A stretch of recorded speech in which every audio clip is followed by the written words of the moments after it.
வணக்கம். இப்போ நம்ம வந்து சிக்கனை வந்து கிரேவி செய்ய போகிறோம். இப்போ இந்த சிக்கன் கிரேவி செய்கிறதுக்கு வந்து நம்ம முதல்ல வந்து சிக்கன் எல்லாம் நல்லா கழுவி எடுத்து வச்சுக்கினேன். இஞ்சி பூண்டு பேஸ்ட்டெல்லாம் ரெடி பண்ணி வச்சுக்கிட்டு வெங்காயம் தக்காளியெல்லாம் அரிஞ்சு வச்சுக்கணும். இப்போ வந்து பூப்பட்டை கிராம்பு வந்து முதல்ல எண்ணெய் வானலில் கொஞ்சமாக எண்ணெயை ஊற்றி காய வச்சுட்டு காயிட்டோன்னு சொல்லிவிட்டு பட்டை கிராம்பு ஏலக்காய் கொஞ்சமாக போட்டு வெடிக்கிட்டோன்னு இந்த சிக்கனை போட்டு ஒரு வதக்கணும். இந்த பட்டை வாங்கின்னு வரோன்னு வச்சுக்கோங்களேன். நல்லா இதை நம்ம இந்த ஓண்டு வாயில் போட்டு பார்த்தாலே தெரியும். இது ஒரிஜினல் பட்டைனா இனிப்பாக இருக்குது நல்லா சாப்பிட்றதுக்கு. அதே அப்படியே மோந்து பார்த்தாலும் நல்லா வாசனையாக இருக்குது. இதுதான் ஒரிஜினல் பட்டை. ஃபஸ்ட்டு கிராம்பு போட்டுப்போம்.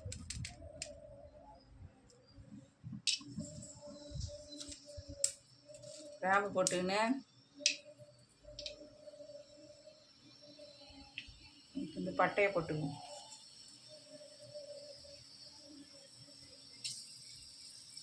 இந்த ஏலக்காயை இப்படி நிமிட்டி போட்டார்.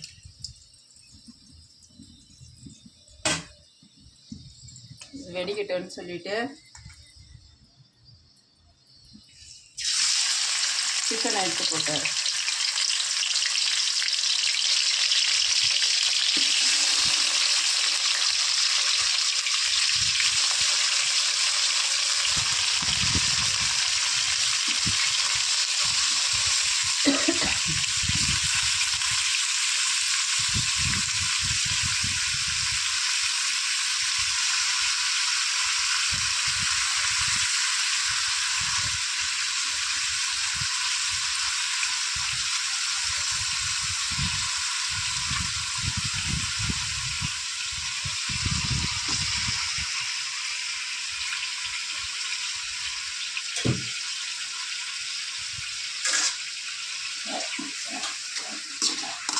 அது கொஞ்சமாக நல்லா வதங்கட்டோன்னு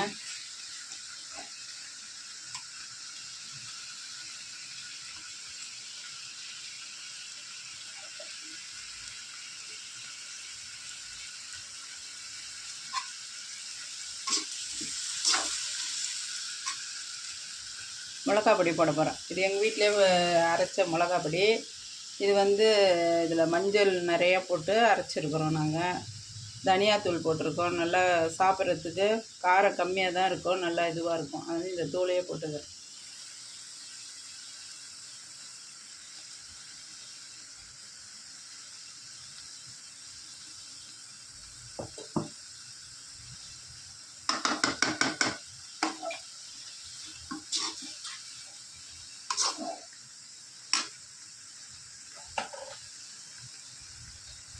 உப்பு கொஞ்சமாக போட்டுக்கணும். நல்லா இதை வதக்கி விடணும். வதங்கிட்டு இஞ்சி பூண்டுலாம் நான் நசுக்கியே போட போகிறேன். அரைக்கடை நசுக்கி தான் போட போகிறேன்.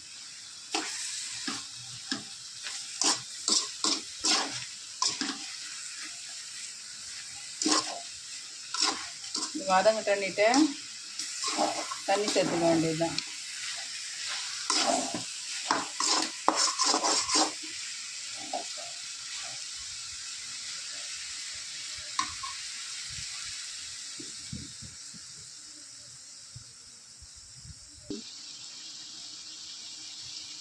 இப்போ வந்து நல்லா வந்து கறி வந்து வதங்கிருக்குது. இந்த நேரத்தில் நம்ம கொஞ்சம் தண்ணி சேர்த்துக்கலாம்.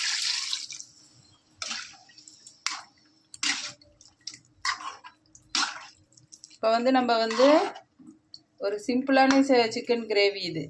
அதனால் நான் வந்து அப்படியே இஞ்சி பூண்டு எல்லாத்தையும் நசுக்கி போட்டு ஒரு பெரட்டி அப்படியே இறக்கிட வேண்டியது தான்.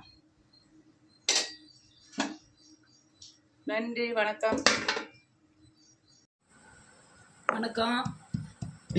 இப்போ வந்து நம்ம சிக்கன் வந்து நல்லா வறுக்கிறோம். வறுக்கும்போது நம்ம ஃபஸ்ட்டே கொஞ்சம் பெருஞ்சீரகம்லாம் போட்டு நல்லா தாளித்து விட்டு தான் வறுப்போம். நம்ம இறக்கும்போது வந்து நல்லா இந்த மாதிரி பெருஞ்சீரகம், கிராம்பு, பட்டை எல்லாத்தையும் போட்டு ஒரு 2 ஏலக்காய் போட்டு நல்லா இப்படி நல்லா நுணுக்கிக்கணும்.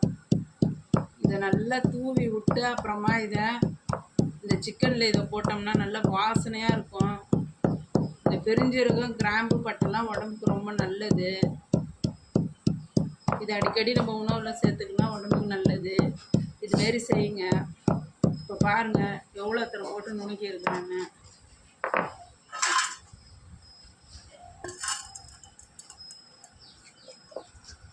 இப்போ இதை அப்படியே சிக்கனில் தான் போய் போட போகிறேன்.